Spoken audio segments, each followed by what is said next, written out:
Assalamualaikum warahmatullahi wabarakatuh. Waalaikumsalam warahmatullahi wabarakatuh. Bismillahirrahmanirrahim. Alhamdulillahi rabbil alamin.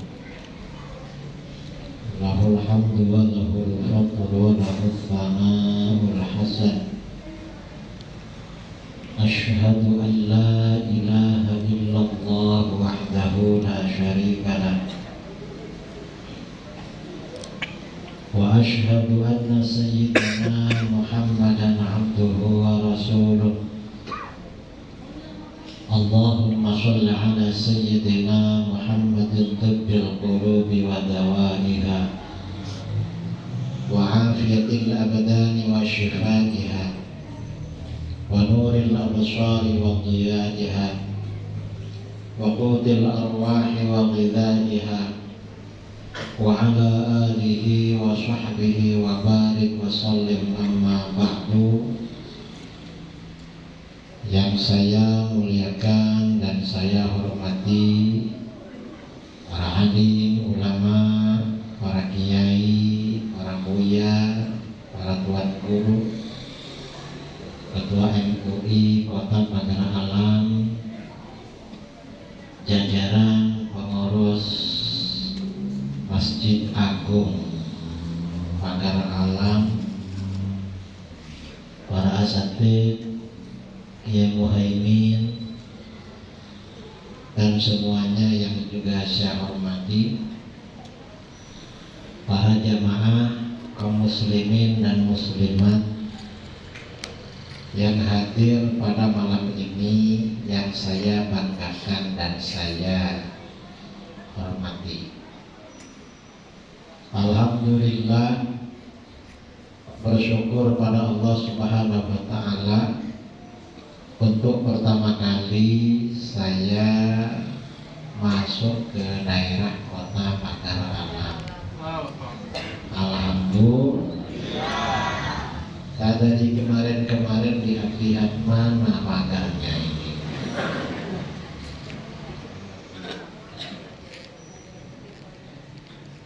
Kalau tadi dari Ketua MUI saya diminta agar memaklumi budaya masyarakat Sumatera. Sebenarnya bumi Sumatera bagi saya bukan sesuatu yang asing, karena saya sudah sekitar 15 tahun ke Sumatera. Saya di Jambi punya pondok, ada bangun pesantren di Jambi sejak 2012. Lalu di Riau juga merintis pondok. Kalau ke Sumatera, ke Palembang sudah berkali-kali. Lampung, Palembang, apalagi Jambi, Riau, apalagi Medan, Aceh, Sumbar. Cuma Pagar Alam, mungkin karena dipagar dari dulu.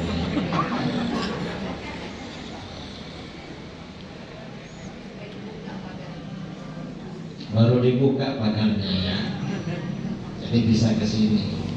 Nah, kita pada malam ini berkumpul momennya peringatan Isra Mi'raj. Itu momen utama. Isra Mi'raj ini kalau kita bicarakan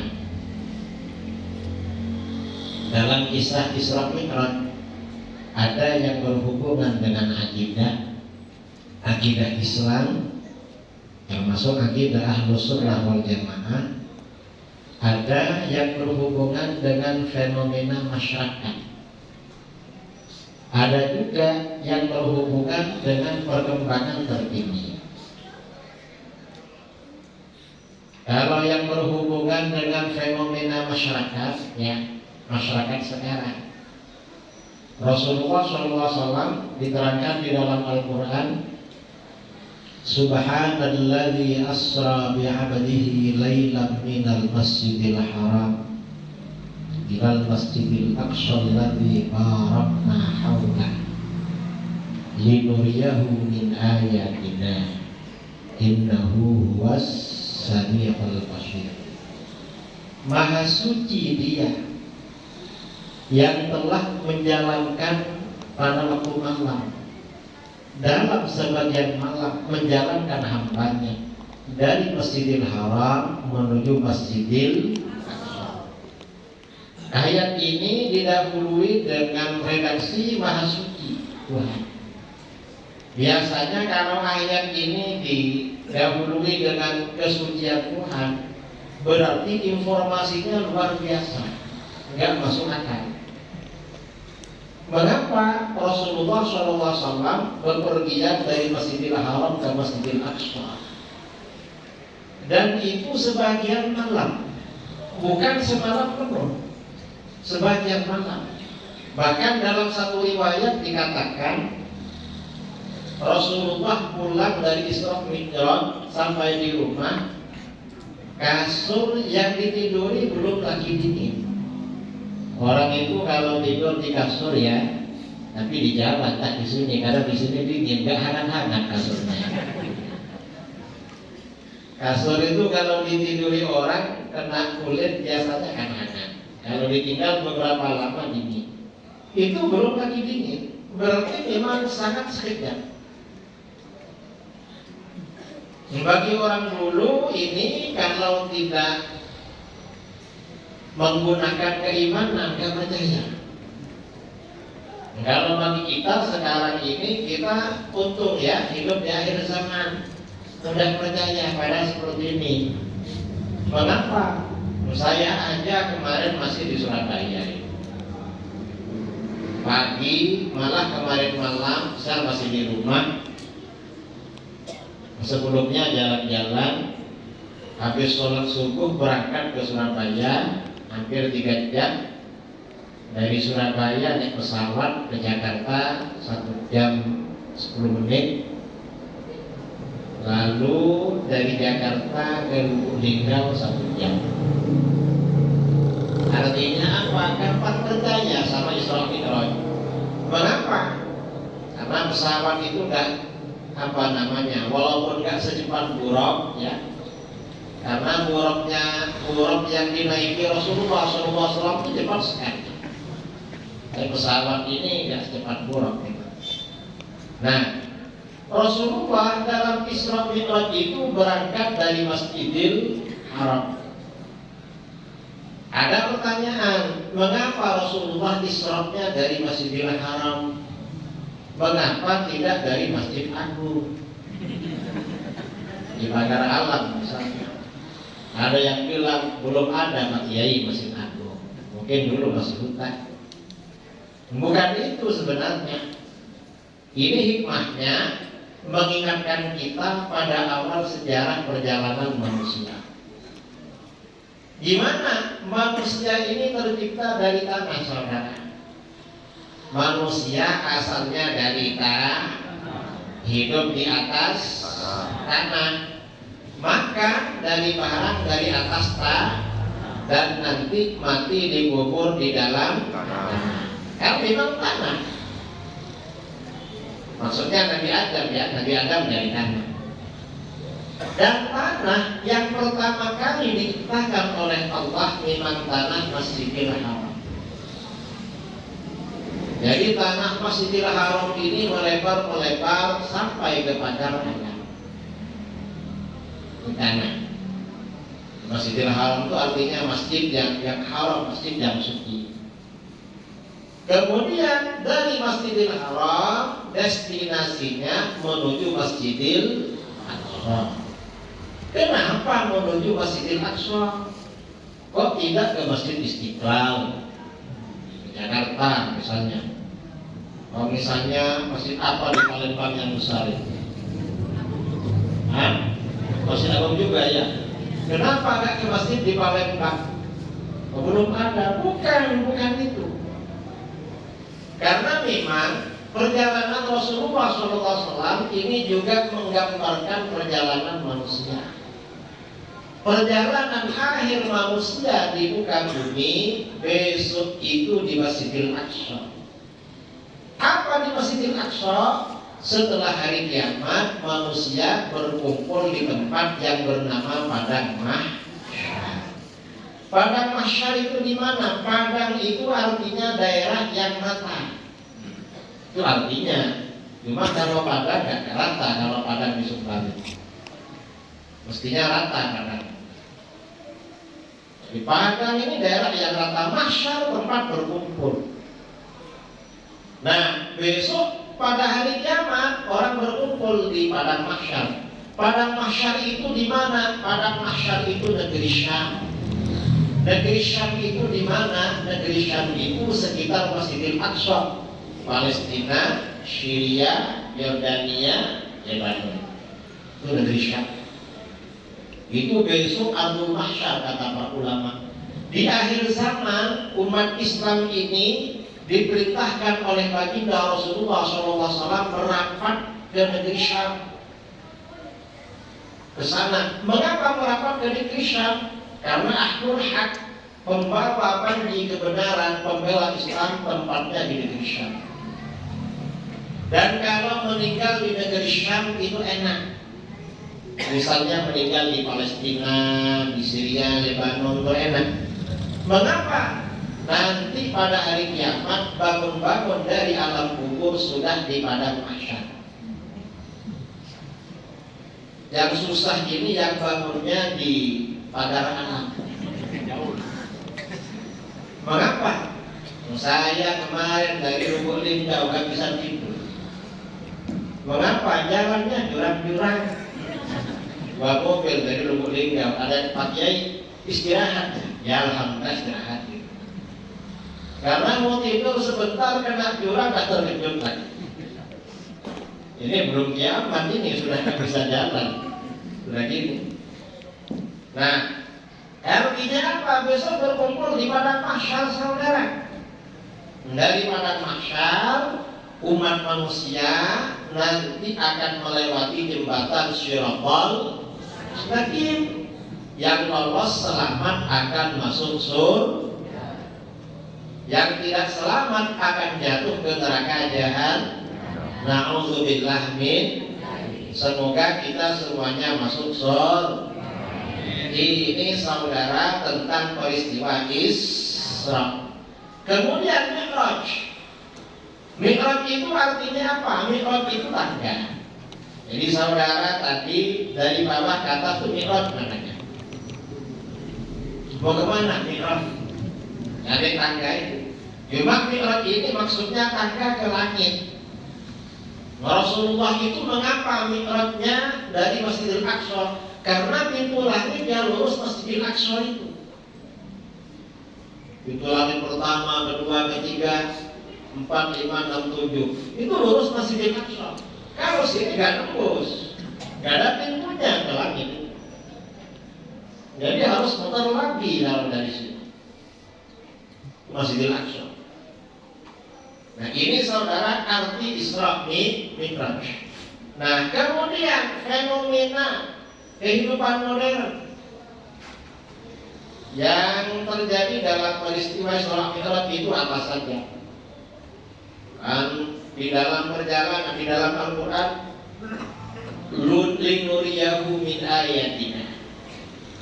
Rasulullah itu diperjalankan malam hari dari Masjidil Haram menuju Masjidil Aqsa agar kami perlihatkan kepadanya sebagian tanda-tanda kami, ayat-ayat kami, tanda-tanda keagungan kami. Apa tanda-tanda keagungan? Di perjalanan ya, tiba-tiba Rasulullah berjumpa dengan orang-orang, banyak ini orang-orang. Kepalanya itu dipukuli dengan batu besar dan hancur. Tapi setelah hancur balik lagi. Habis itu dipukul lagi, hancur lagi, balik lagi. Rasulullah tanya sama malaikat Jibril, Itu kenapa? Siapa malaikat Jibril? Orang-orang yang kepalanya dipukul-pukul sampai hancur lalu balik lagi. Siapa? Kata malaikat Jibril, itu orang-orang yang malas melakukan sholat. Jadi sudah ada gambarannya, saudara. Orang yang lebih enak tidur, pokoknya malas, berarti calon dipukul sama batu besok. Na'udzubillah min. Semoga kita istiqomah sholat. Ini yang dipukul-pukul. Sekarang ini yang namanya sholat, saudara, cuma di masjid, kadang di rumah. Dan hasil survei pemerintah, umat Islam yang sholat diperkirakan 38%. Katanya, entah yang disurvei siapa ya. Karena bisa jadi lebih, bisa jadi kurang. 38 yang sholat. Kalau yang sholat berjamaah aktif kira-kira 5%. Betul? 5% ya. Coba masjid-masjid kalau zuhur asar berapa shaf biasanya? Di masjid ya sampai 1 shaf ya. Kadang 5 orang, kadang yang azan itu dia azan, habis azan dia baca zikir, pujian, habis itu iqamah lalu sholat sendiri. Betul? Jadi sendirian. Kadang-kadang ya saya pernah. Jadi beberapa tahun yang lalu saya mau ke Surabaya dari Pondok Jambi. Karena penerbangan pagi pukul 2 berangkat dari Pondok pukul 3. Begitu subuh berhenti di pinggiran Kota Jambi mau sholat. Saya kan memang kemana-mana pasti bawa syal, bawa serban begini, ditaruh di sini. Mengapa? Kalau naik pesawat takut kedinginan untuk menutupi hidung biar nggak masuk angin. Kalau naik mobil misalnya, dari dulu memang. Begitu saya masuk masjid sholat subuh, saya diminta jadi imam. Saya pikir orang situ kenal saya. Oh, kenal saya berarti orang situ. Kok diminta jadi imam? Begitu selesai imami, saya mau turun, tanya, Bapak dari mana? Oh, berarti gak kenal. Oh, berarti gak punya imam. Atau mungkin imamnya gak datang dulu. Karena sebagian masjid kadang imamnya asal-asalan. Artinya apa? Ya imamnya itu bukan karena bacaannya benar, bukan karena ngerti rukun sholat tentang menjadi imam. Pokoknya sering ke masjid gak ada lagi jadi imam dah. Betul? Kadang-kadang begitu memang. Ini fenomena saudara. Sholat ya, sholatnya penting. Dan memang peristiwa Isra Mi'raj ya, pesan terpenting dari peristiwa Isra Mi'raj adalah turunnya perintah sholat 5 waktu. Ini mengapa perlu Isra Mi'raj? Sholat ini penting saudara, nggak sama dengan yang lain. Kalau perintah-perintah yang lain ya, kewajiban-kewajiban yang lain, malaikat Jibril turun ke bumi sampaikan kepada Rasulullah SAW. Tapi sholat 5 waktu Rasulullah Isra Mi'raj sampai di Sidratil Muntaha, Allah langsung menyampaikan perintah sholat 5 waktu. Ini mengapa? Berarti sholat ini penting. Ini penting. Karena pentingnya sholat, maka kehidupan manusia itu tergantung sholat. Makanya di dalam Al-Quran dikatakan inna sholata tanha anil fahsya'i wal munkar. Sesungguhnya sholat akan mencegah dari perbuatan keji dan munkar. Orang itu kalau nakal, suka maksiat, suka macam-macam, ajak ke masjid, ajak berjamaah, ajak sholat, nanti berhenti sendiri. Orang itu kalau rajin sholat gak nakal. Dan ini bukan cuma ini, sholat itu. Bukan hanya orang itu kalau rajin sholat, istiqomah sholat, tidak nyakal, bukan. Tetapi bagaimana orang yang istiqomah sholat dan rajin sholat, ternyata dalam kenyataan biasanya berpengaruh pada dua. Apa? Yang pertama, meningkatkan level ekonomi. Yang kedua, meningkatkan level kesuksesan anak. Orang tua yang rajin sholat, anaknya secara ekonomi bagus, anaknya sukses. Karenanya sebagian sahabat Abdullah bin Mas'ud, kalau malam gak tidur sholat, bilang sama anaknya, saya kalau ingat kalian gak bisa gak sholat malam.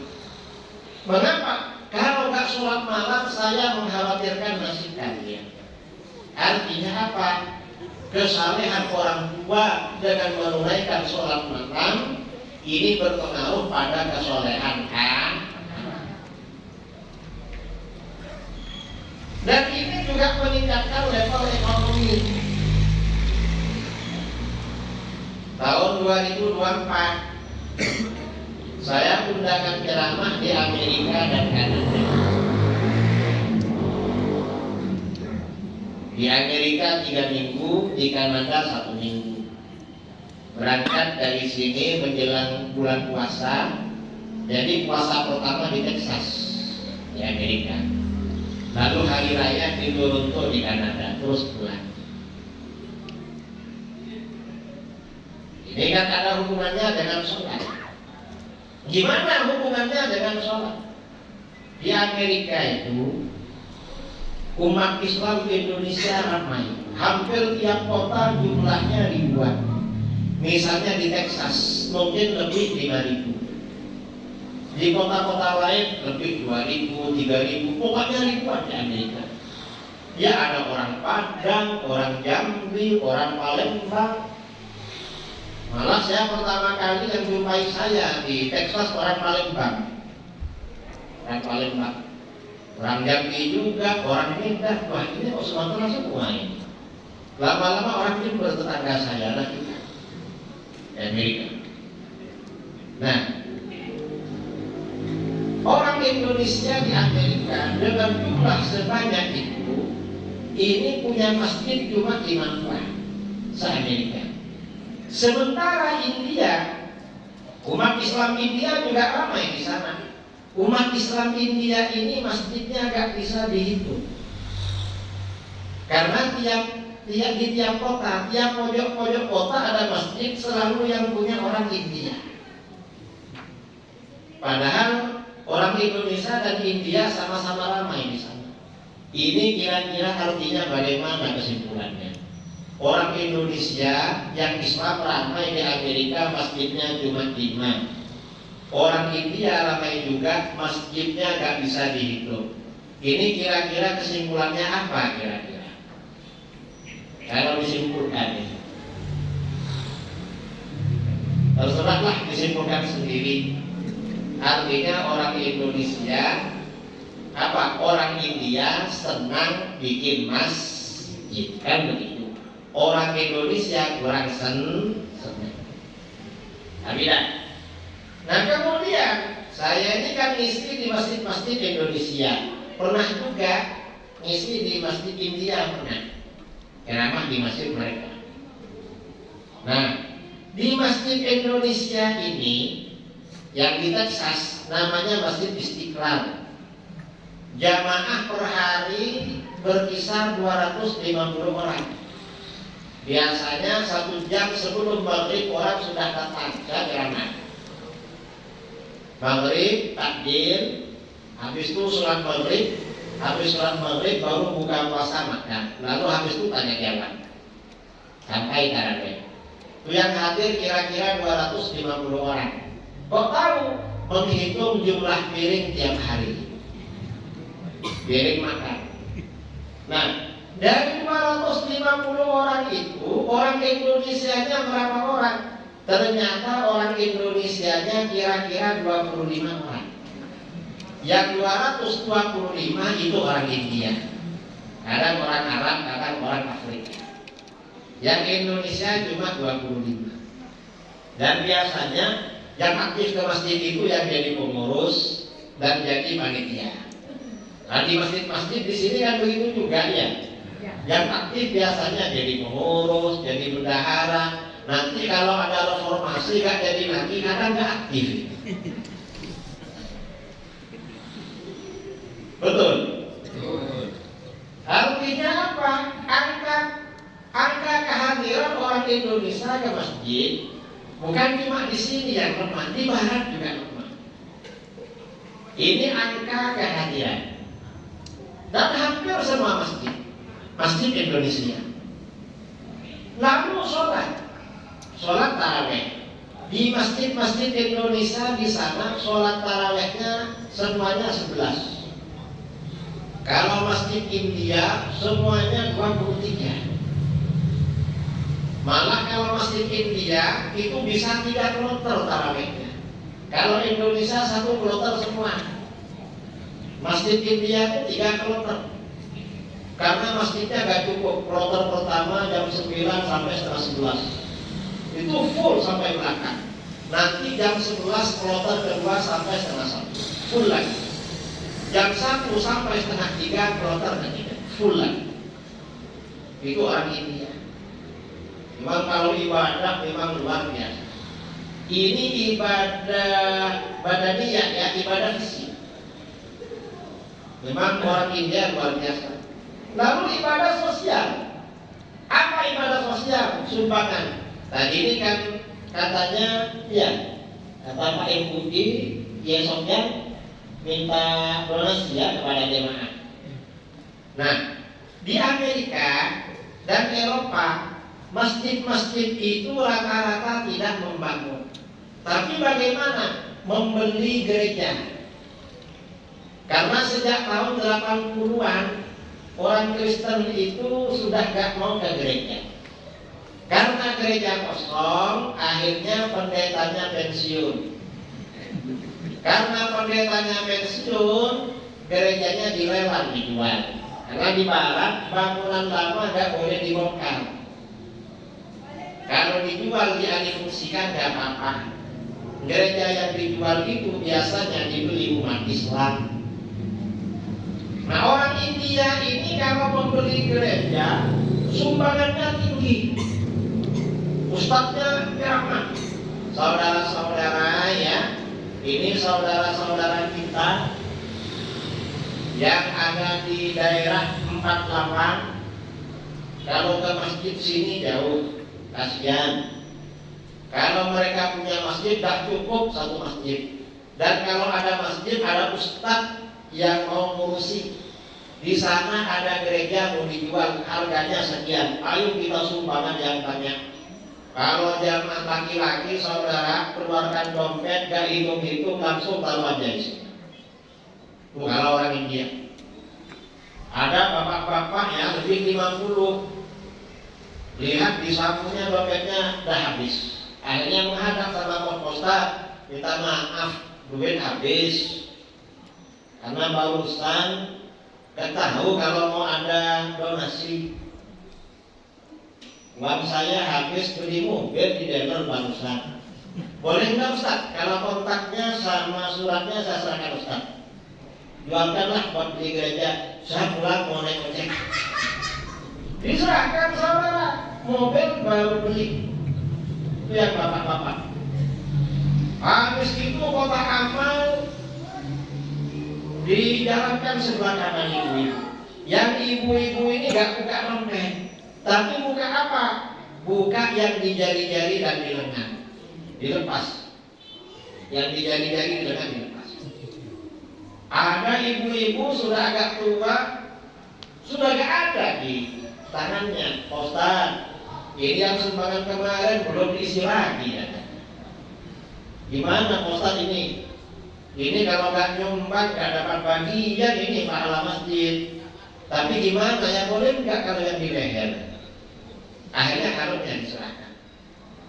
Kelihatan suaminya maju ke depan. Ustaz, itu kalau pernikahan itu. Tolong ditimbang Ustaz, mau saya bayar. Dia dipakai lagi sama istri tercinta. Hanya ditimbang, dibayar, dek, pakai lagi. Jangan disumbangkan deh, ini nostalgia pernikahan. Ya dipakai sama suami istri. Suami istri ini keluar menuju pintu, suaminya menuju parkiran mobil, ternyata istrinya balik lagi, kalungnya diserahkan. Ini kalau orang India bilang cepat saudara, kalau sumbangan donasi. Kalau orang Indonesia bagaimana? Ini di Amerika, kalau di sini nggak tahu saya. Tapi kira-kira kurang lebih sama. Karena yang di Amerika dari sini juga berangkatnya.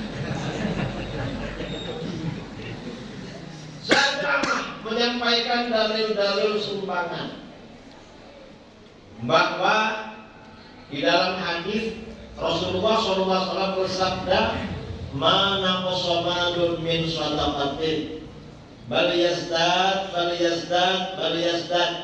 Harta tidak akan berkurang karena kamu bersedekah. Bahkan harta kamu akan bertambah, sekali bertambah, kedua kali bertambah, tiga kali. Jadi kalau kamu nyumbangnya 100.000 diganti 300.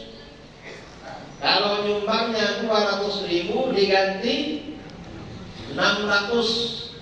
Kalau nyumbangnya 300.000 diganti 900. Nyumbangnya 1 juta diganti oleh Allah 3 juta. Saudara minta ganti yang mana? Yang 300 atau yang 3 juta? Hah? 3 juta. Siap, habis ini nyumbang 1 juta untuk donasi. Ternyata apa saudara? Orang Indonesia di sana. Itu waktu di mana? Di Boston. Waktu di Chicago. Begitu kotak dijalankan, saudara-saudara kita ini orangnya berhati-hati. Buka dompet, begitu dibuka, gak langsung diambil, masih dilihat. Yang mana ini? Mungkin sambil baca doa istikharah. Takut salah ambil. Begitu diambil, satu lembar sampai. Wah, di Indonesia, di Amerika sama saja dengan di tanah air. Akhirnya apa? Kalau beli beda lama mau lunas. Orang Indonesia beda memang. Nah, ini pengaruhnya bagaimana? Ternyata saudara, orang yang sholatnya semangat, sedekahnya semangat, pengaruh pertama meningkatkan level ekonomi. Orang India rata-rata orang sukses di sana. Jadi bos, punya pertokoan, punya mall, punya klinik, punya rumah makan, punya butik, punya minimarket, macam-macam. Kalau orang Indonesia jadi satpam, jadi sopir truk, kemudian jadi tukang cuci piring di rumah makan. Dan itu jadi tukang cuci piring di rumah makan, orang Indonesia senang di sana. Bapak senang? Iya Pak Kiai. Bagaimana? Di sini cuci piring di rumah makan satu hari bayarannya uang Indonesia 4 juta. Karena $250. Rumah makannya punya siapa? Orang India. Jadi yang tukang cuci piring gajinya 4 juta. Kira-kira bosnya berapa? Artinya apa saudara? Orang rajin beribadah, orang yang sholatnya luar biasa, sedekahnya luar biasa, ini meningkatkan level ekonomi. Tahun kemarin sebelum puasa, saya isi di Jambi. Dan orang nanya, Pak Kiai, saya ini rumah saya ke utara masjid, ke selatan masjid. Cuma tarawihnya beda Pak Kiai. Bedanya apa? Yang sebelah 11 rakaat, terus satunya 23. Kamu mau tanya apa? Yang selamat yang mana, Kiai? Apa yang 23, apa yang 11? Kamu asalkan sholat 5 waktu, gak tarawih selamat. Itu gak wajib. Nah terus yang enak bagaimana? Ya terserah kamu. Kalau kamu ingin biasa-biasa, ikut sholat jam 11. Kalau kamu ingin lebih meningkat, ikut sholat jam 23. Mengapa? Sholat ini semakin banyak, semakin bagus, ini meningkatkan level ekonomi. Semakin sedikit, ya memang menurunkan level ekonomi. Karenanya kata para ulama, wa min asbabi jalbil arzaq kasratus shalah. Termasuk cara menarik banyak rezeki adalah banyak mengerjakan sholat. Makanya negeri kita ini krismun ya, krisis ekonomi gak mari-mari. Apa gak mari-mari? Gak selesai-selesai. Kenapa? Banyak yang gak sholat. Betul? Nah ini masalahnya. Walaupun uang ada, harga mahal-mahal, tiket mahal, apa-apa mahal. Malah tiket antar kota di Indonesia 3 kali lipat antar kota di luar negeri. Di Malaysia dari kota ke kota tiket pesawat 150.000. Di sini hampir 1 juta. Pusing sini.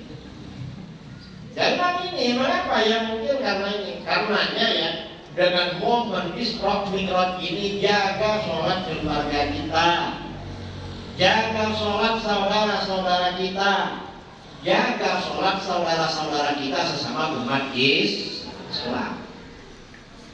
Indonesia ingin bebas dari krisis, sholat. Karena kan tergantung, kalau sholat ini sudah bagus, yang lain ini ya, yang lain ini menjadi bagus. Sekarang ini kan kemungkaran merajalela karena sholat banyak ditinggal, betul?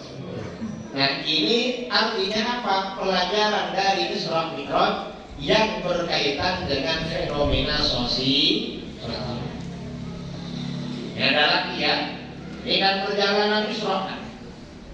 Lewat lagi, tiba-tiba Rasulullah SAW jumpa dengan orang yang berenang di sungai darah. Ada sungai berwarna darah, orang berenang.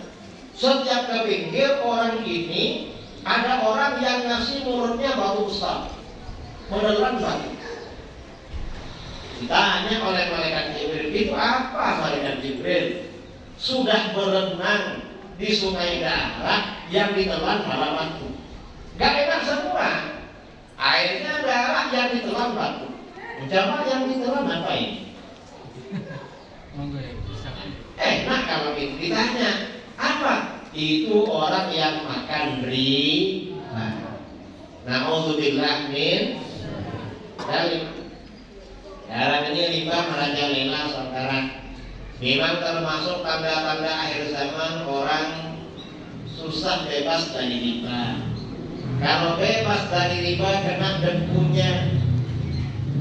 Kalau kena debunya, uang kita keluar dari Bank Indonesia, kan tempatnya riba Pak. Dan kita kalau belanja ke pertumbuhannya juga mungkin ada hubungan dengan bank riba. Itu riba bank ya. Kadang-kadang juga apa namanya ya, orang itu transaksi pakai riba.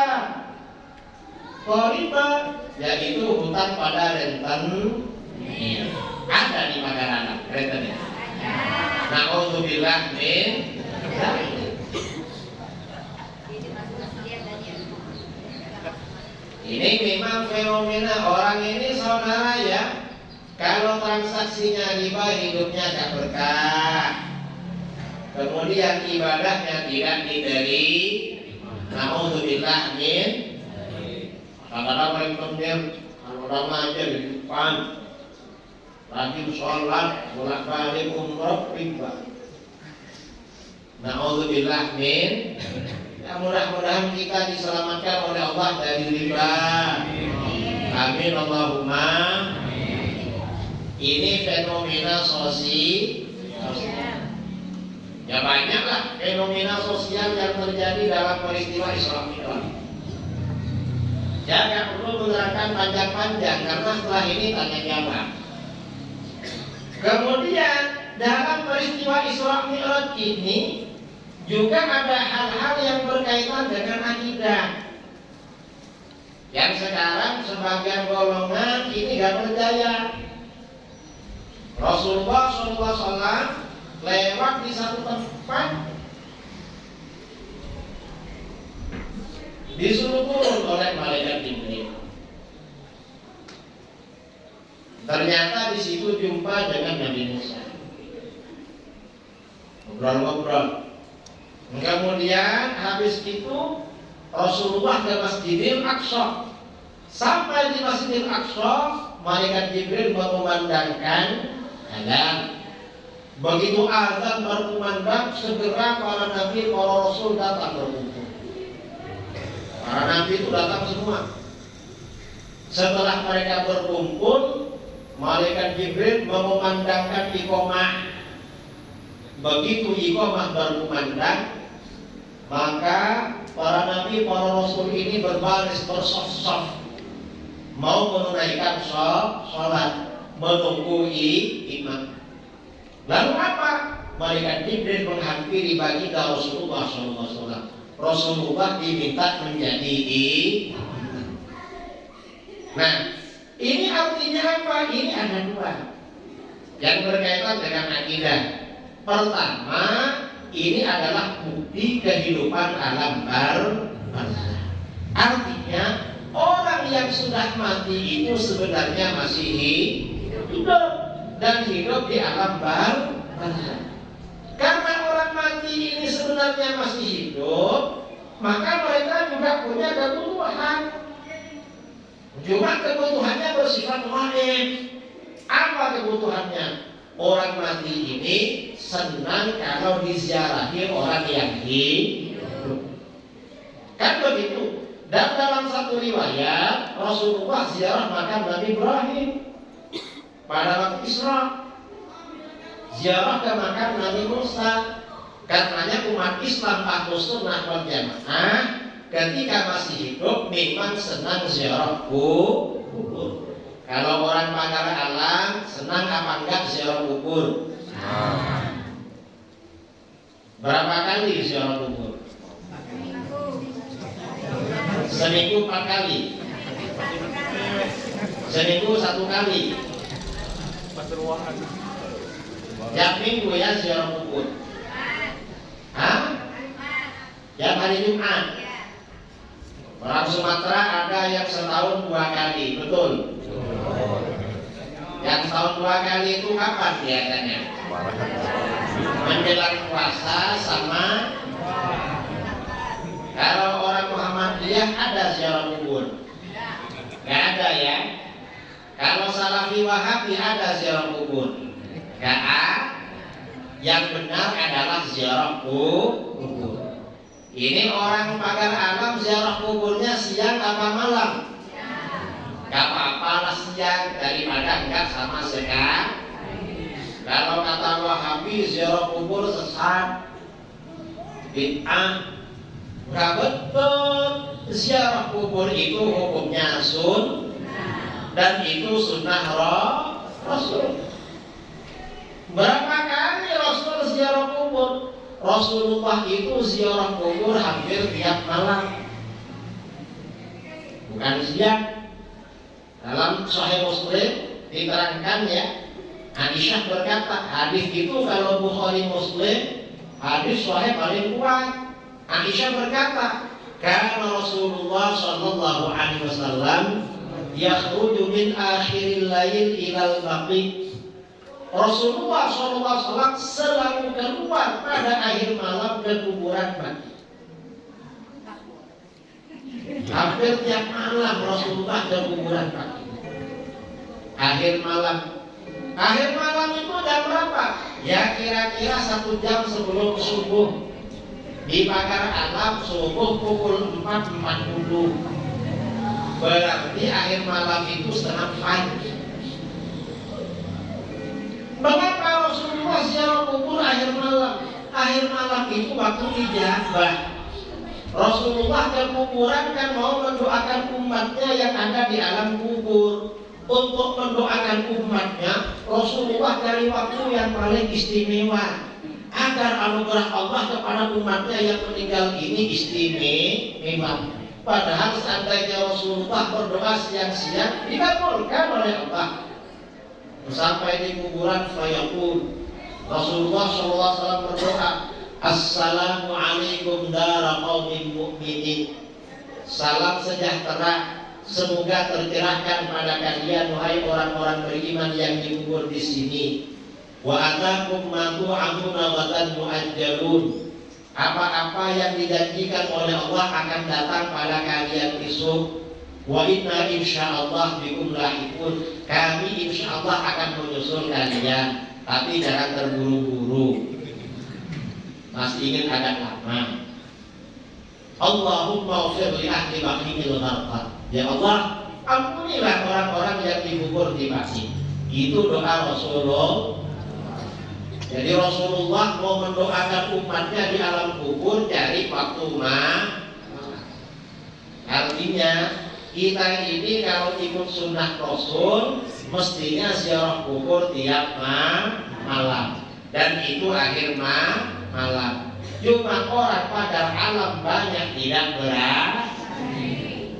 Mengapa? Karena kuburan di Sumatera seram-seram. Nanti duduk-duduk mau baca Fatihah, tiba-tiba ada hembusan angin. Aduh, ditiup kuping awak. Padahal angin dikira ditiup oleh almarhum. Orang mati itu gak ada pikiran mengganggu orang hidup, saudara. Cuma orang dari dulu, orang Indonesia terbiasa takut sama hantu. Ada hantu di Padalarang? Banyak. Berarti itu hantu hidup-hidup itu namanya itu. Ini namanya ziarah kubur. Kemudian kehidupan alam barzakh ini bukan hanya diziarahi saudara. Tapi apa? Kita ini biasanya kalau ada orang meninggal biasanya bikin sedekah, tahlil kendu. Apa? Kenduri di sini apa namanya? Sama ya. Tahlil kenduri. Biasanya kalau ada orang mati tahlilnya berapa hari? 3 malam ya. Lalu genang ke 40 ke berapa lagi? Itu kalau sama orang Wahabi dibilang bid'ah saudara. Padahal bukan bid'ah. Apa? Mereka ini pelit. Kata orang Melayu kedekut. Apa kedekutnya? Pelit, bakhil. Pikir, kalau pikir itu untuk diri sendiri. Kalau pelit pada orang lain. Pelit mereka, gak bid'ah.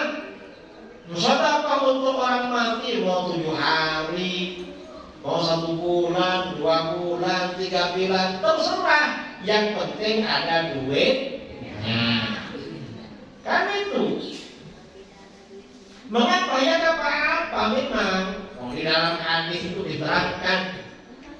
Hadis riwayat Imam Ahmad, Amr bin As berkata, Kana al-As bin Wa'il nazara fil jahiliyah ayyan harafi hatta badanatin. As bin Wa'il, ayah saya, kata Amr, pada masa jahiliyah pernah bernazar akan menyembelih onta 100 ekor. Karena orang Arab jahiliyah dulu kalau punya kambing ribuan ekor, onta ribuan, mau menyembelih 100 ekor, belum sempat menyembelih mati. Akhirnya apa? Anaknya Fana al-Hisham bin Al-As hamwaru khamsan wa khamsina badanan. Lalu abang saya menunaikan nazar bapak saya menyembelih 55 ekor. Setelah Amr ini masuk Islam, fas'altu an dzalika Rasulullah sallallahu alaihi wasallam. Saya tanya pada Rasulullah, gimana dengan nazar bapak saya? Akan menyembelih onta 100 ekor.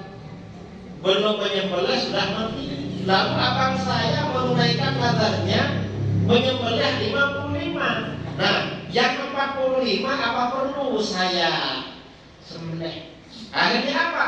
Rasulullah SAW menjawab, amma abuka lau aqarratit tauhid fa hajajata anhu au tasaddaqta au at'amta naf'ahu dzalik. Bapak kamu, seandainya bapak kamu ini bertauhid, orang Islam, lalu kamu haji untuk bapak kamu sedekah untuk bapak kamu ngasih makan untuk bapak kamu, itu bermanfaat. Masalahnya bapak kamu dulu musyrik, gak masuk Islam. Artinya apa? Kenduri 3 hari, 7 hari, terserah. Itu manfaatnya kembali kepada orang bermanfaat. Allah Habib membid'ahkan kenduri 7 hari. Padahal ini 100 ekor unta loh. Di Jawa itu kalau orang yang punya, yang menengah ke atas, nyembelih sapi. Sapi itu cukup untuk tahlil 7 malam. Kalau unta kan lebih besar dari sapi. Berarti kalau 1 ekor unta itu cukup 10 malam. Kalau 100 ekor berapa malam saudara? Kan 1000 malam. 1000 malam berapa tahun? 3 tahun. Artinya seandainya kita tahlil kenduri 3 tahun kan masalah. Yang penting ada duit. Dan tetangga juga tidak bosan. Tapi gampang biar gak bosan. Yang pulang kasih bingkisan walaupun amplop tipis-tipis. Insya Allah gak bosan. Tolong bedo. Artinya apa? Tentu ini gak bid'ah. Ya Wahabi ini cuma bilang bid'ah. Ini bagian dari ajaran Islam Ahlus Sunnah wal Jamaah. Kemudian lagi, ini yang peristiwa tadi, Rasulullah SAW menjadi imam Isra Mi'raj, ya. Di mana ini? Masjid Aqsa. Ini menandakan bahwa Rasulullah itu adalah makhluk paling Rasulullah makhluk paling utama. Karena Rasulullah ini makhluk paling mulia, paling utama, maka barokahnya juga mengalir kepada umatnya. Umatnya Rasulullah adalah umat paling mulia. Karenanya umatnya Rasulullah ini paling mulia, paling utama, saudara. Umatnya Rasulullah semuanya dijamin masuk surga. Amin Allahumma amin. Nah ini saudara-saudara ya, beberapa pelajaran yang bisa diambil dari peristiwa Isra Mi'raj. Yang tadi berkaitan dengan fenomena kehidupan, satunya berkaitan dengan akidah. Yang terakhir berkaitan dengan perkembangan terkini. Rasulullah waktu Isra itu naik kendaraan apa namanya? Buraq itu kata di dalam riwayat hadis lebih besar daripada himar, lebih kecil daripada bighal. Ya macam kuda lah kayak gitu. Cuma kalau Buraq yang dalam gambaran orang Indonesia beda sendiri. Mengapa? Buraq itu digambarkan sebagai kuda putih bersayap, betul. Dan ini belum seberapa saudara kuda putih bersayap. Masalahnya kepalanya. Kepalanya Buraq yang ada digambar di dinding. Dulu kalau sudah bulan Rajab, biasanya di pasar-pasar kan orang jualan gambar Buraq. Ini Mi'raj. Kepalanya kepala apa? Kepala manusia. Laki-laki apa perempuan? Perempuan. Dan cantik lagi. Mengapa perempuan? Karena yang melukis laki-laki. Coba yang melukis ibu itu pasti ganteng Buraqnya. Karena yang melukis bapak-bapak, akhirnya Buraqnya cantik. Pintar bapak itu. Karena yang suka beli gambar memang bapak-bapak memang. Yang suka beli gambar, makanya dibuat Buraq yang cantik. Nggak ada riwayat begitu, nggak ada. Nah, ketika Rasulullah naik Buraq, ya, Tiba-tiba ada nenek-nenek pakai perhiasannya lengkap. Sudah nenek-nenek panggil-panggil Rasulullah, Muhammad, Muhammad. Tunggu aku, Rasulullah gak menolak. Rasulullah tanya, itu siapa? Malaikat Jibril. Nenek-nenek tadi. Nenek-nenek tadi adalah gambaran usia dunia. Artinya dunia sekarang sudah nenek-nenek. Kamu yang laki-laki kalau bepergian sudah pakai baju yang bagus, kendaraan bagus. Kan kendaraan paling mewah itu kurang. Karena hanya orang-orang khusus yang naik kurang para nabi. Kalau di sini kan pesawat, kan iya. Saudara naik motor, kakak motor naik mobil. Tiba-tiba ada nenek-nenek senyum atau manggil-manggil. Kira-kira tertarik apa enggak kira-kira? Enggak ya? Aduh, kok nenek-nenek jangan Tuhan. Mana yang nona-nona? Kan begitu. Nah ini artinya apa? Dunia ini sudah tua saudara. Kalau yang namanya nenek-nenek berarti sebentar lagi mau mati. Kalau dunia ini sudah tua berarti sebentar lagi mau kiamat. Ya makanya banyak peristiwa kayak di mana itu di Aceh banjir bandang itu ya memang tanda-tanda kiamat. Dan dalam khutbah tadi Jumat kan saya sampaikan, mengapa terjadi bencana-bencana begitu? Di antaranya ya banyak orang minum khamr satu-satu. Ganja itu banyak dari Aceh, banyak dari sana. Dan saya kalau ke Medan ke Aceh, teman-teman sering cerita hampir tiap desa ada bandarnya. Mudah-mudahan diberikan hidayah oleh Allah. Dan mudah-mudahan saudara kita yang terdampak musibah segera dapat jalan keluar. Amin Allahumma. Karena itu diperkirakan perlu waktu 2 tahun mau normal lagi. Semuanya itu perlu waktu 2 tahun.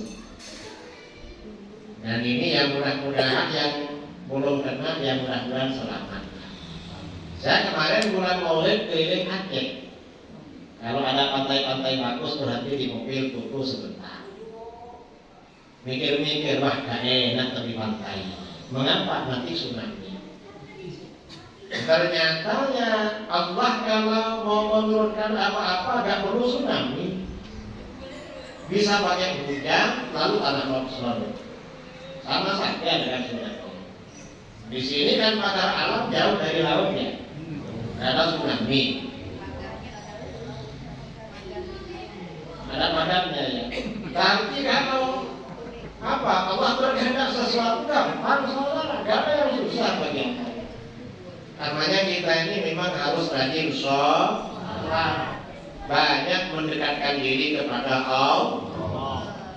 Kita jaga anak-anak dididik menjadi orang soleh, agar kita sejahtera bahagia selama dunia akhirat. Nah ini saudara-saudara pengantar peringatan Isra Mi'raj.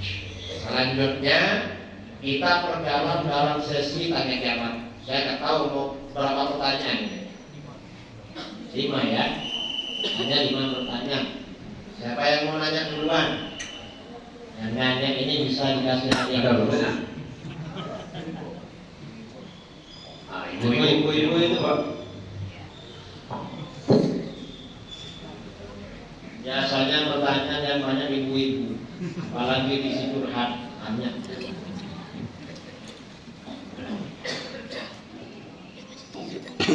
Bismillahirrahmanirrahim. Assalamualaikum warahmatullahi wabarakatuh.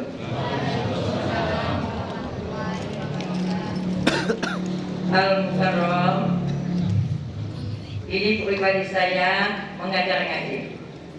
Masuk di tema Al-Mukarram tadi tentang masjid.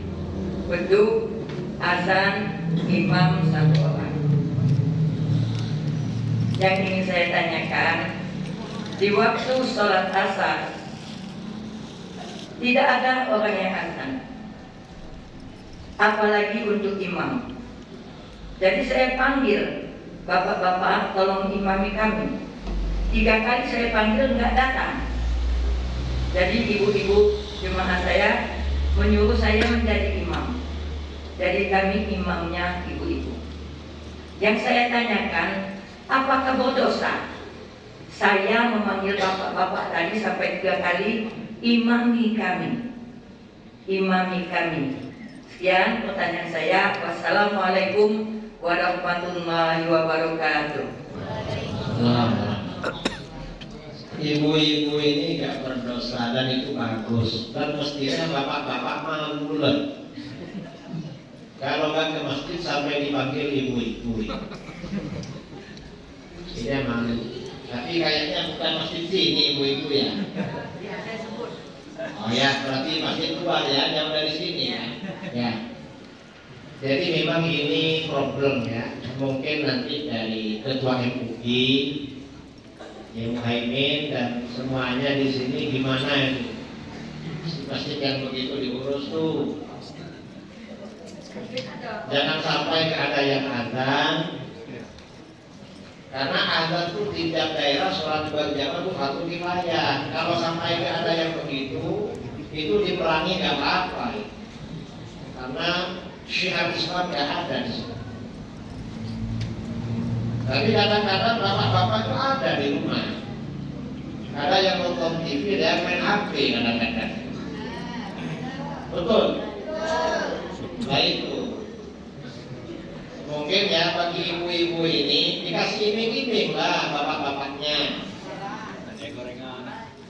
Kamu kalau berjamaah pulang ada kopi. Kalau berjamaah ke masjid, pulang ada gorengan.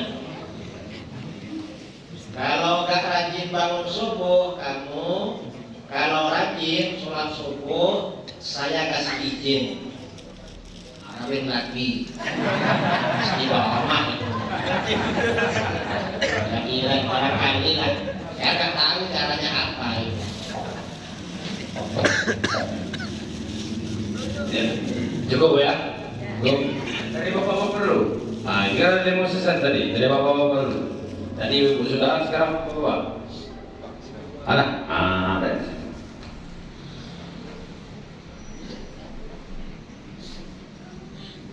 Bismillahirrahmanirrahim. Assalamualaikum warahmatullahi wabarakatuh.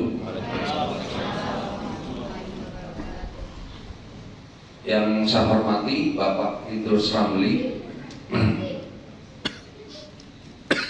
Saya jamaah dari Gunung Dempo. Nama saya Rakito Harsono. Saya ingin menanyakan adab ketika mengucapkan salam. Saya ulangi, adab ketika mengucapkan salam pada akhir sholat. Nah itu adabnya itu bagaimana Pak? Apa kita menoleh ke kiri sambil mengucapkan salam atau posisi muka kita itu lurus Assalamualaikum langsung menoleh ke kanan dan ke kiri? Itu pertanyaan yang pertama Pak. Nah tadi Bapak menyinggung soal riba. Nah bagaimana dengan yang kebanyakan pegawai negeri itu pinjam duit di bank? Nah kebanyakan pegawai negeri itu pinjam duit di bank, sedangkan pinjam duit di bank itu riba. Nah kalau pinjamnya sudah selesai, tidak pinjam lagi, apa itu masih berdosa Pak? Terus terima kasih Pak.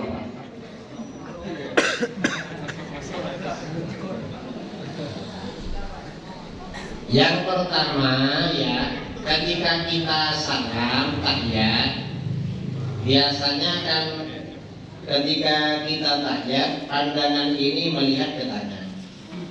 Asyhadu an la ilaha illallah wa asyhadu anna Muhammadar Rasulullah. Begitu salam, Assalamualaikum warahmatullah. Assalamualaikum warahmatullah. Jadi assalamualaikum ke kanan ke kiri. Dan yang kanan juga begitu, saling balas-balasan salam kan berjamaah. Kalau sholat sendirian, maka salamnya ke malaikat yang kanan dan kiri. Kalau berjamaah, selain ke malaikat juga kepada jamaah kanan kiri. Assalamualaikum warahmatullah. Assalamualaikum warahmatullah. Salam. Yang kedua, pertanyaan kedua, pinjam di bank.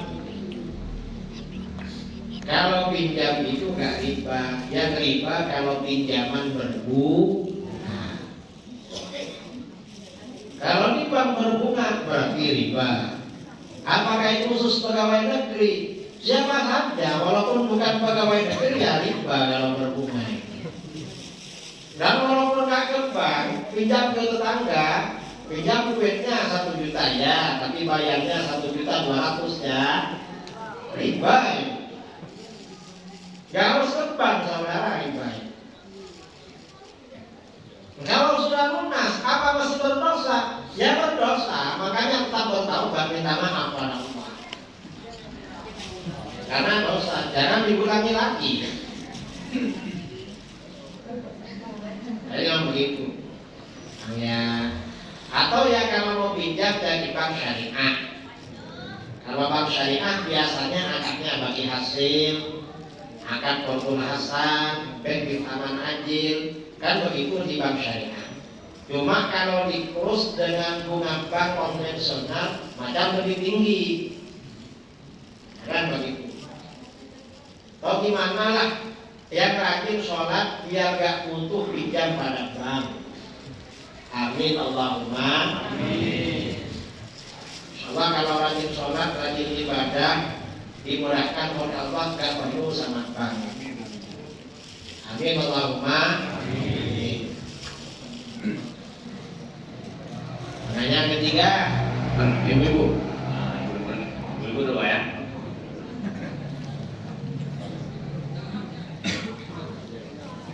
Assalamualaikum warahmatullahi wabarakatuh. Di salah satu masjid ini Ustaz, yang sering azan itu anak-anak, Masya Allah ya. Jadi mereka ini berlomba-lomba untuk azan. Nah, karena mereka ini semangat, jadi yang azan itu 2 orang Ustaz. Seperti sambung ayat. Misalnya satu Allahu Akbar, yang B jauh lagi Allahu Akbar. Nah, dalam Islam bolehkah itu Ustaz? Ketika waktu sholat mereka azan dengan 2 orang yang azan. Seperti itu. Terima kasih. Wassalamualaikum warahmatullahi wabarakatuh. Anak-anak itu azan asal sudah pintar itu sah. Ya. Tapi kalau anak-anak belum pintar, belum tamyiz itu tidak sah. Kadang-kadang yang rebutan azan yang anak-anak baru belajar jalan baru itu nggak sah itu. Kalau azannya 2 orang ya nggak apa-apa lah, biar nggak bertengkar nggak apa-apa. Cuma kalau ada bapaknya jaga, kalau bapak sendirian azannya, jadi nggak apa-apa.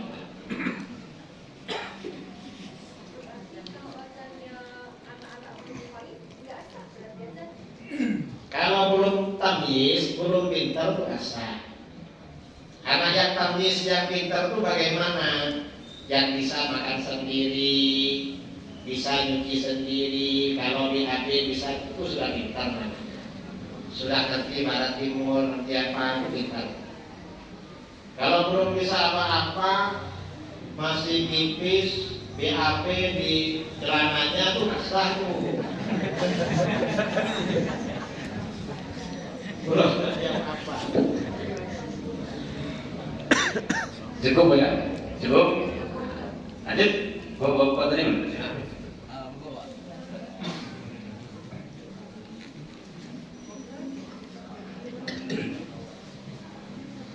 Assalamualaikum warahmatullahi wabarakatuh.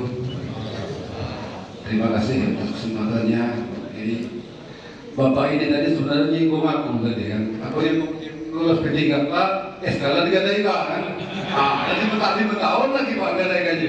Berarti dalam 5 tahun ini yang gue dosa besar dari Pak Ustaz. Gimana lah solusinya kira-kira gitu Pak ya? Nah, pertanyaan saya gini Pak Kiai. Saya ini kebetulan saya pengurus masjid juga. Di samping itu saya sering azan kalau sholat zuhur itu. Kadang saya itu habis azan itu saya lihat jamaah saya belum datang. Ada jamaah saya yang datang 1, saya lihat, alhamdulillah ada yang datang, berarti bisa berjamaah. Datang 2 lagi, alhamdulillah masih nambah lagi jamaahnya. Pas giliran udah masuk sholat, saya di koma. Saya lihat tidak ada yang kira bagi saya, belum ada yang pantas untuk menjadi imam. Kira-kira sholatnya, kira-kira gimana gitu? Kira-kira kalau saya kayak belum, menurut hadis saya belum benar kira-kira. Apakah sholat itu kita lanjutkan atau imam dulu? Pertanyaan yang kedua Pak Ustaz, saya ini umur kira-kira 40 tahun, ya Pak Ustaz ya. Mungkin saya baru setahun 2 tahun ini baru mengerjakan sholat namanya kan. Iya, terserah aja saya Pak Ustaz ya. Umur sudah 50 tahun, 2 tahun, setahun 2 tahun ini baru aktif sholat. Bagaimana dengan sholat yang sebelumnya Pak Ustaz? Apa itu bisa ditebus? Bagaimana saya harus menebusnya? Terima kasih. Assalamualaikum warahmatullahi wabarakatuh. Assalamualaikum warahmatullahi wabarakatuh. Jadi kalau di masjid hanya 3 orang mau sholat, ustadznya gak ada, kesahkan gak apa. Cuma yang jadi imam yang paling pintar, yang paling bagus bacaannya apanya. Karena kalau yang menjadi imam yang keliru fatihahnya, lalu makmumnya gak keliru fatihahnya, itu gak sah berjamaahnya. Dia sendiri berarti Pak? Apa? Sendiri. Kalau sama-sama keliru sah jadi imam. Jadi orang yang keliru bacaan fatihahnya itu sah, asal makmumnya sama-sama bodoh. Ada yang protes ya? Apa? Ada yang protes. Karena yang protes. Kamu lah, fatihah saya ini gak bagus. Ayo kamu, sama-sama gak bagus. Oh sah berarti. Masih 27 berarti ada? Ya, masih. Entah 27 level berapa. Ya dapat daripada enggak lah. Jadi itu ya. Jadi orang yang bacaannya keliru itu sah menjadi imam asal makmumnya keliru semua. Dan begitu di kitab. Kalau makmumnya pintar, imamnya keliru, batal itu berjamaahnya. Harus dibanding. Pertanyaan yang pertama, artinya orang bodoh itu boleh jadi imam asal makmumnya juga bodoh. Loh kok jadi imam? Oh sama-sama bodoh kok gak apa ini. Kalau ada orang lama tidak sholat dan dia tidak sholat memang muslim, bukan mu'alaf, maka bagaimana? Dia wajib diganti, wajib sholat. Pokoknya kalau ada waktu ya diganti. Dan tidak ingat lagi berapa Ya, pakai perkiraan, pakai ya Allah saya ini nggak sholat 30 tahun, minta tambahan 20 tahun lagi, biar cukup mengganti. Ya pokoknya waktunya dibuat untuk mengganti. Dan orang yang punya sholat yang ditinggalkan itu nggak boleh sholat sunnah. Kalau sholat sunnah hukumnya haram. Kalau punya hutang yang sengaja ditinggal. Jadi setiap waktu itu untuk sholat fardu. Kalau yang lain sholat qobliyah ganti subuh, biar gak ketahuan pokok dia juga karena ganti sholat subuhnya. Jadi ya pokoknya untuk mengganti. Kadang-kadang kapan sholat sunnahnya? Kalau gak boleh sholat sunnah, loh. Sholat fardu itu pahalanya 70 kali sholat sunnah. sholat sunnah kalau nggak fardu. Karena nggak diterima sholat sunnah. Sama dengan orang punya hutang sama kamu 10 juta, nggak mau bayar, lalu mau sodako 10.000, mau kamu? Saya sodako lah, terima sodako saya. Ya nggak diterima. Kamu nggak sodako sama saya. Kewajibannya hutangnya yang 10 juta bayar, kan begitu. Makanya kata para ulama, orang itu sunnahnya tidak diterima sebelum kewajibannya lunas. Makanya itu ya, jadi tetap wajib dikodok. Ya nolak apa? Ya pokoknya ada waktu kerja untuk kodok dan bertaubat pada Allah. Minta kekuatan untuk mengkodok. Namanya baru terbuka. Dan nanti kalau masih ada orang mati punya hutang sholat, ya kan sudah nggak bisa kodok, maka anaknya, keluarganya yang menggantikan. Atau kalau enggak, yang sholat itu diganti dengan fidyah, diganti beras berapa kon untuk per sholat, 7 kon per sholat. Sama dengan puasa, sebagai ulama begitu.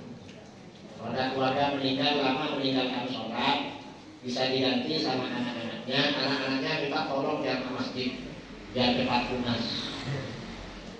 Dan kalau 40 orang, kalau 30 orang sholat isya berjamaah, itu kan 1 bulan.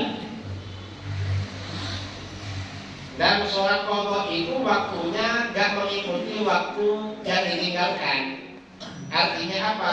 Misalnya mau qadha subuh, gak harus waktu subuh. Bisa isya. Orang punya hutang itu kapan saja. Nah, kan orang hutang sama kamu, misalnya orang hutang punya hutang 1 juta, hutangnya pagi-pagi. Kan masa harus nunggu pagi besok mau bayar? Sekarang nggak apa-apa, jangan pagi-pagi kemarin. Kalau itu hutangnya, semakin cepat, lebih baik. Jadi begitu. Nah lagi.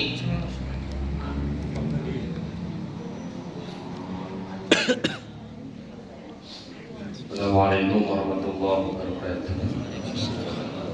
Kemudian Yai mau bertanya soal gadai.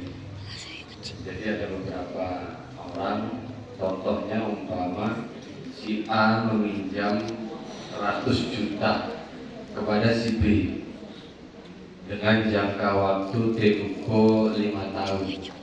Kemudian si A yang meminjam ini menyerahkan kebunnya kepada orang yang meminjami atau rumahnya. Gitu. Apakah itu bisa disebut gadai atau tidak bisa? Mungkin beberapa masyarakat menyebutnya nating. Kemudian yang pertanyaan kedua, kalaupun itu tidak bisa, solusinya bagaimana? Karena ada yang mengutangi ini, yaitu 100 juta itu kan besar. Kalau tidak menyerahkan kebun, tidak bisa katanya, atau lain-lain, atau kebun atau rumah bagaimana? Kalau hanya surat menyurat tidak bisa, itu bagaimana solusinya? Pak Suwun. Gadai itu ya memang besar. Cuma mungkin yang ditanya, kalau barang gadai itu dipakai ya, itu bagaimana? Kan itu hukumnya. Kalau dipakai itu ulama khilaf. Kalau dipakai itu menjadi persyaratan di dalam akad, maka termasuk riba, hukumnya haram. Saya pinjam uangnya 3 juta, ini saya gagalkan motor, tapi saya pakai ya, nggak boleh. Tapi kalau saya ini butuh uang 3 juta, saya gagalkan motor sama jarak, taruh di sini, lalu dipakai, dan orangnya nggak apa-apa, itu nggak disebut di dalam akad. Sebagai ulama boleh, cuma syubhat karena khilaf.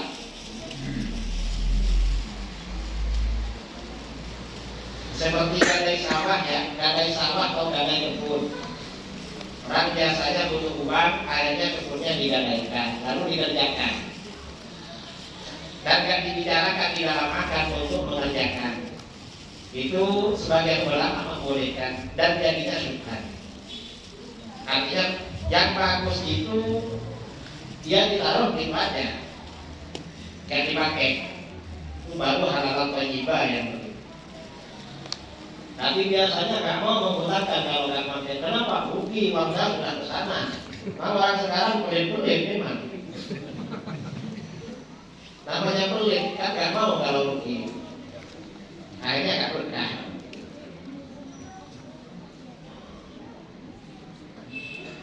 Sudah ya, ada lagi. Terakhir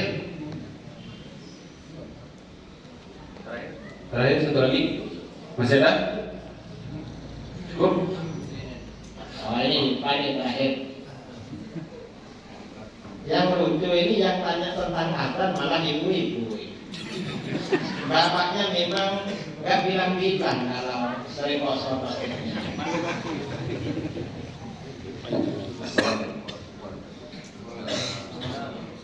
Ini saya ini fenomena. Saya ini sudah tua, hidup di beberapa zaman. Dan sepengetahuan saya, sewaktu azan, sebelum azan,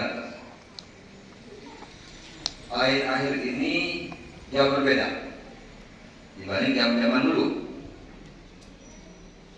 Dan di TV pun sudah seperti zaman dulu. Sudah begini, sebelum azan, mereka yang mau azan itu membaca macam-macam. Selawat apa, berdoa.